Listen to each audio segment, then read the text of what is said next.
ഒരു രാഷ്ട്രീയ പാർട്ടിയുടെയും പിന്തുണ എഴുത്തുകാർക്ക് ആവശ്യമില്ല. സാഹിത്യകാരൻ എം മുകുന്ദൻ. കേരളത്തിൽ ഒരു രാഷ്ട്രീയ പാർട്ടിയുടെയും പിന്തുണ ഒരു എഴുത്തുകാർക്കും ആവശ്യമില്ലെന്ന് സാഹിത്യകാരൻ എം മുകുന്ദൻ ഡൽഹിയിൽ പറഞ്ഞു.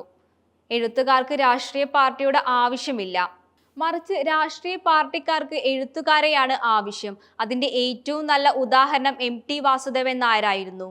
അദ്ദേഹം മുഖ്യമന്ത്രി ഫോൺ വിളിച്ചാൽ പോലും എടുക്കാറില്ല. മുകുന്ദൻ മാതൃഭൂമി സംഘടിപ്പിച്ച മുകുന്ദന്റെ എൻ്റെ എംബസി കാലം പുസ്തക ചർച്ചയിലായിരുന്നു സംസാരിച്ചിരുന്നത്. എഴുത്തുകാർ സർക്കാരിനൊപ്പം നിൽക്കണമെന്ന കേരള നിയമസഭാ പുസ്തകോത്സവത്തിലെ മുകുന്ദൻ പ്രസ്താവനയിൽ നേരത്തെ വിവാദമായിരുന്നു. തനിക്ക് ആക്ടിവിസ്റ്റ് ആകാൻ സാധിക്കില്ലെന്നും മുകുന്ദൻ വ്യക്തമാക്കി.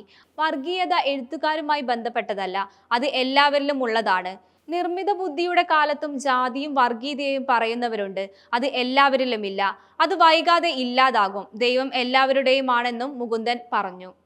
പുതിയ കാലത്ത് വായന വളരുന്നുണ്ട്. ചെറുപ്പക്കാർ പുസ്തകങ്ങളിലേക്ക് തിരിച്ചു പോകുന്നുണ്ട്. ഇന്ത്യയിൽ ഏറ്റവും അധികം വിറ്റഴിക്കപ്പെടുന്ന 5 പുസ്തകങ്ങളിൽ 3 മലയാളികളുടേതാണ്. മലയാളത്തിലെ പുതിയ സാഹിത്യം കൂടുതൽ പ്രാദേശികമാകുന്നുവെന്നും അഭിപ്രായമുണ്ട്. അത് കൂടുതൽ ആഗോളമാക്കട്ടെ എന്നും മുകുന്ദൻ പറഞ്ഞു.